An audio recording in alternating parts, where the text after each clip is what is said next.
Hi, everyone. My name is Matt Tomlinson. I'm the Technical Product Director responsible for running the FinOps teams at Indeed. Today, I want to share some of what we've learned over the last couple of years that we've been working on this. It can't be an Indeed slide unless we talk about a little bit about sort of our mission. Our mission is to help people get jobs. And so we're really happy to partner with Amazon and other really talented SaaS providers to really do some really incredible things as we're sort of making a difference in the world as we're moving forward.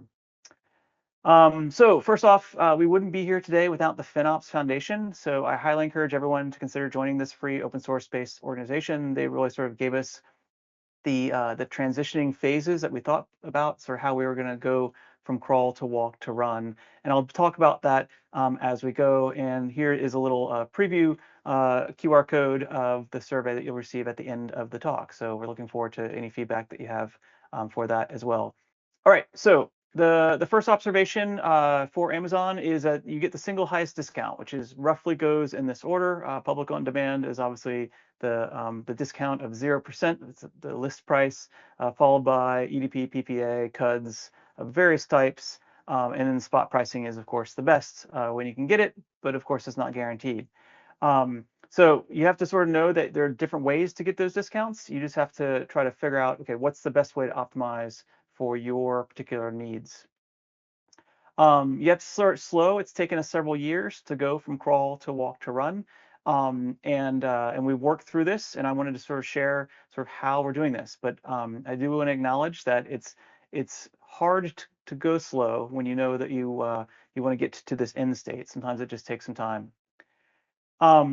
So let's talk about the different approaches we have to cloud spend optimization. Here's a quad chart. On the y-axis here is the level of skill from beginner to advanced, and on the x-axis is types of optimizations from passive to active. And so basically everyone can basically start with compute and instance savings plans. They're the easiest beginner level passive savings that you can possibly do. They're real much a no-brainer. If you're not doing some version of CSPs or ISPs, you should start that right now. Then teams will naturally move into sort of this enterprise contracts, so EDPs and PPAs, plus some spot instances, a little bit more advanced in terms of level of skill. And that's quite nice. Several talks have talked about spot already today, and we're always excited whenever we can use more and more spot. Then a lot of teams will move over into the reserve instances world. A couple folks have mentioned those. These are a little bit more, I'm classifying them as beginner level because they're pretty straightforward, but you do have to be active in sort of how you're thinking about what instances are you using, how long are you going to use them for, things like that. But then ultimately this all culminates in the top right-hand corner of any quad chart, the concept of laddering CSPs, and to a lesser extent ISPs and CRIs as well. So this is sort of the sweet spot of where you want to be, and I'll talk through how Indeed has gotten to that point. Okay, so what is laddering anyways? It's very easy to describe, hard to implement. So I'll walk you through our processes and steps for this. Basically, laddering is about breaking something big into smaller bite-sized pieces. It's all about lowering your risk. So if you're doing something once a year, that's a very risky decision. If you're doing something multiple times a year, but at much smaller increments, it's smaller risk and more tolerable risk in terms of risk mitigation. So why is laddering helpful? Because forecasting the future is hard. If people could forecast the future perfectly, we probably wouldn't be working. And so if your usage is flat, such as this, there's nothing for you to forecast. Basically, you're statically provisioned. You can just buy everything. Heck, 100 years all up front, right? Like, if you're flat, why are you even in the cloud? But most people's usage doesn't look like this. Most people's usage actually looks like this. And this is very hard to forecast, right? Like you don't quite know where you're going to be. Sometimes you have a large deployment in some locations, or you're moving or deprecating something in another location or another instance. But you can make some good guesses, but you can't quite know where you're going to go. So we have a lot of tools in our toolbox. I'll talk about 4 of them here. There's coverage and utilization, which are the measures that are very easy to get out of the AWS console. There's waste, which is really just the inverse of utilization. And there's discount, which is the percentage of discount you're getting off of list price. So let's start with a baseline. What if we did nothing? So per my earlier dynamic graph, this would essentially get us 0% coverage. So not great on that. 0% utilization, also not great on that, but $0 waste. So we didn't waste any money, but also 0% discount. So don't do this, but it is the baseline option. So now let's talk about like a single CSP buy here. So a single CSP buy would just be buying it at the floor. So we look at, what is our historical usage? Let's just buy something that's safe below the lowest peak, the lowest dip and trough we've ever had over time. So here we get some decent coverage. I'm sort of estimating 88% coverage, but so good coverage is better than zero coverage. 100% utilization, so hooray for that. $0 waste, so also great for that. But the discount is only meager because we're leaving a lot on the table that we're not really covering very well. So the next option is sort of a single high water mark. So you just look at your historical usage, you draw a line at your peak, and you say, great, we're going to cover everything. We're going for 100% coverage. So we're still going to get the sort of the floor level coverage there in blue. We're going to get this new green level coverage here. I will make a quick note about the blockiness of my illustration. This is all about what's called the resolution of the buys, which is something I'll talk about shortly here. And then, unfortunately, though, you also have a lot of waste. You have things that you purchased but didn't use, and so that's red as well. And so ultimately, savings here is blue plus green minus red. And you're looking at 100% coverage, so that's great. 80% utilization, not great. A lot of waste because you have a lot of red. But the discount is higher, so you're getting 2 percentage points of discount versus 1 percentage point of discount. So that's great. Well, let's try to look at this sort of a middle ground. So how can we split the difference? How can we try to find the best way to do sort of what's called the cuts and fills or sort of calculus level example? Again, we can still get the traditional floor coverage in blue. We get a good amount of green here. We get less red, so that's happy. And again, savings still equals blue minus red. So we have some very good numbers here. We've got something in the mid 90s for coverage, something in the mid 90s for utilization. Waste is there, but negligible. Hopefully it's within your tolerance for waste. And the discount is going to be really good. It's going to be some optimized number. So this is all just looking historically. Like it's easy to look at your last year worth of use and try to sort of do some of these, go through these 4 scenarios and figure out, okay, what's the best for us? So now how do we take something like this and actually try to plan it out and operationalize it going forward? So here are the 4 scenarios. As I said, choosing between these is really dependent upon your organization's tolerance for risk. I'm going to talk about laddering for option number 4 here of how do we take something like number 4 and operationalize it going forward. So why is it called ladder? And there's this concept of you fitting underneath the usage of your curve, of your sort of usage curve. So there are different rungs or iterations or steps depending on sort of which vernacular you're using. So if you do it just once a year, your resolution is not very good. It looks like this. If you did it every 6 months, you might look like this. Every 3 months, it might look like this. Every 2 months, it might look like this. Every month, it might look like this. Every couple weeks, weekly, so on and so forth. And ultimately, you could get to a full 365 days a year. You'd have the perfect picture. You have the perfect resolution. Fun note here, in theory, you could try to do this 8,760 times, but the billing system is really kind of limited to 365 days versus of bills a year. So I don't know if hourly resolution would ever really make sense. Indeed has marched down this scale from once a year a couple of years ago to 2 to 3 to 4 to 6 times a year to 12 times a year. We're now in the 48-ish times a year, 48, maybe a little bit more if we're lucky, times a year resolution, which is pretty good resolution. You can still see what the emoji looks like at the 48%, 48x time frame. So what is this? Why does this matter? What does this sort of actually look like in the grand scheme of things? So let's have a formal analysis. Every X amount of time. So for us, let's just call it weekly. And we need to see what the demand curve looks like and what the coverage of our current laddered CSPs are. So in this instance, I've got 13 ladders over here, sort of stacked up.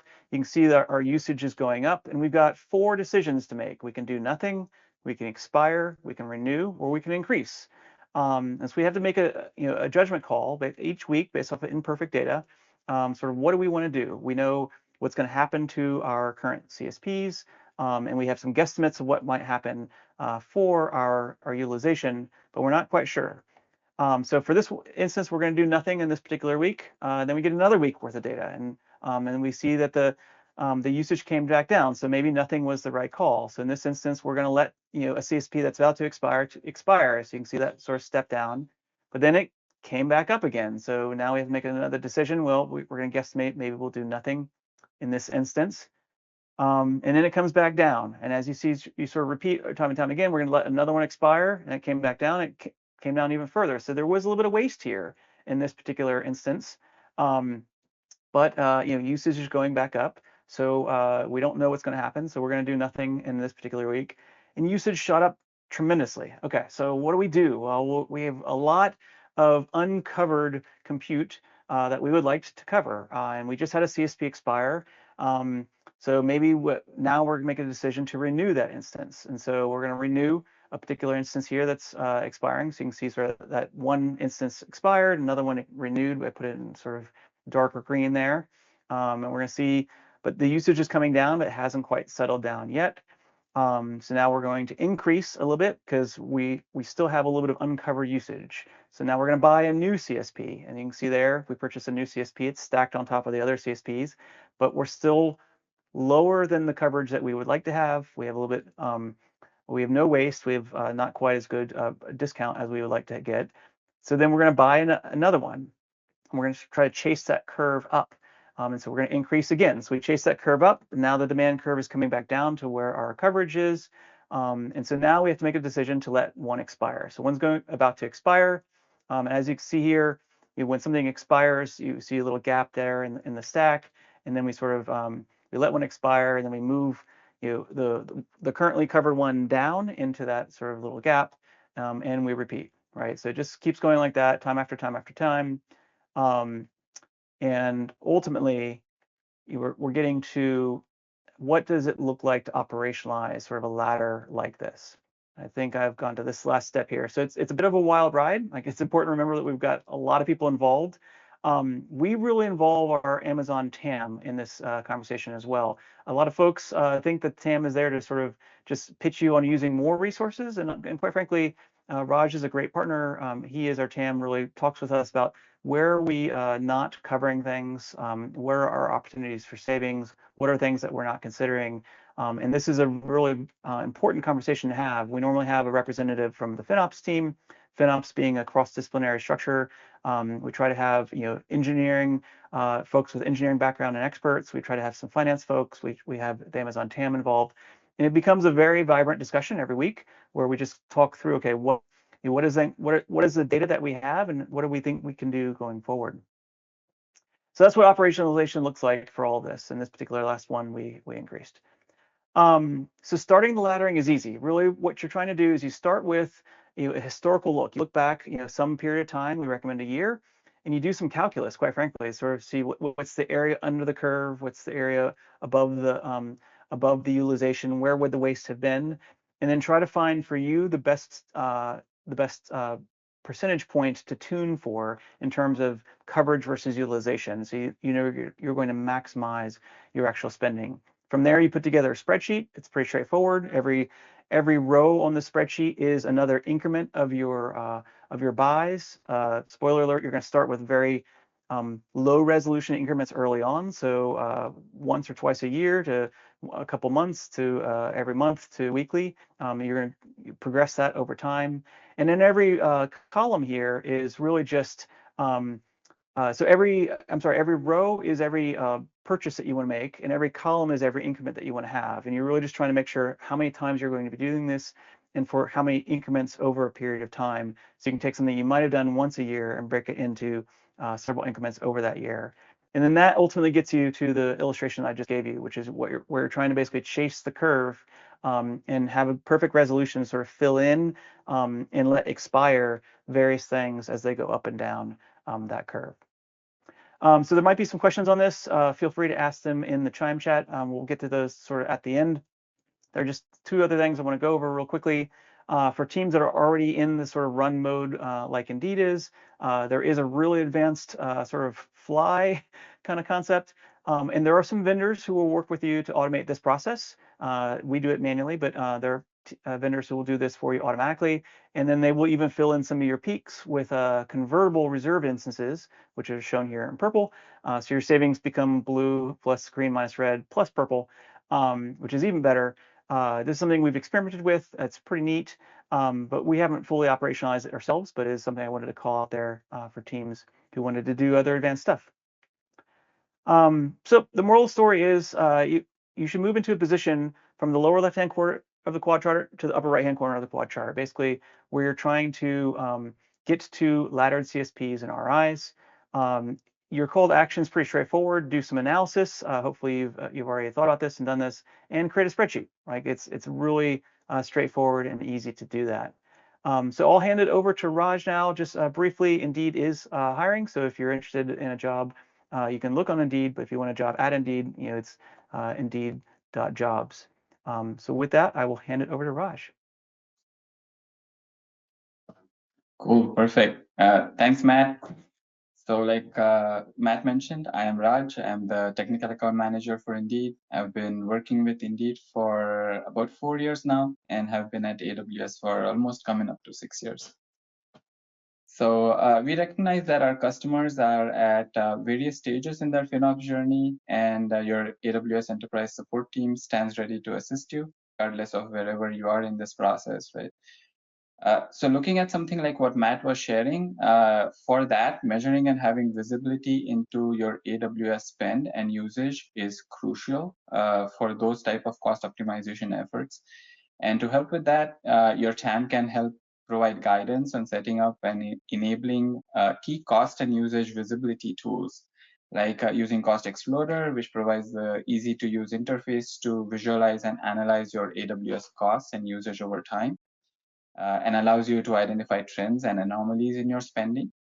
You can also provide recommendations on structuring your accounts and using consistent tagging to categorize and track costs across your organization, which will enable more granular reporting and cost allocation.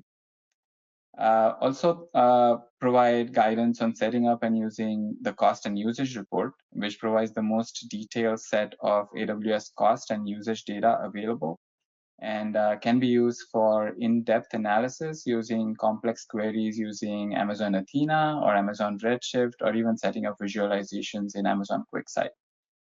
And your TAM can also provide guidance on setting up cost intelligent dashboards, which are pre-built dashboards that offer insights in your cost and usage. So by implementing these strategies, you'll gain a comprehensive view of your AWS spend and usage, enabling better decision-making and cost optimization. So as with enabling your key cost and usage visibility tools, your TAM can also help provide guidance on cost optimization strategies. And these can be recommendations on choosing the best purchase options for your workloads, like from reserved instances, compute savings plans, or spot, each of which offers significant discounts when compared to on-demand pricing. You can also get insight into your resources that might be oversized or unused, which can provide opportunities for eliminating cloud waste. Your TAM can also help set up cost optimization focused engagements, like the AWS Cost Optimization Workshop, which is a TAM-led engagement where customers are provided actionable recommendations to improve cost-effective utilization of AWS resources. Or we can have a specialist engagement for deep dive sessions on cost optimization techniques for topics like containers, billing, tagging, best practices, and more based upon your needs. We can also help set up a well-architected review to assess your architecture, and this review will help identify cost optimization opportunities within your existing architecture.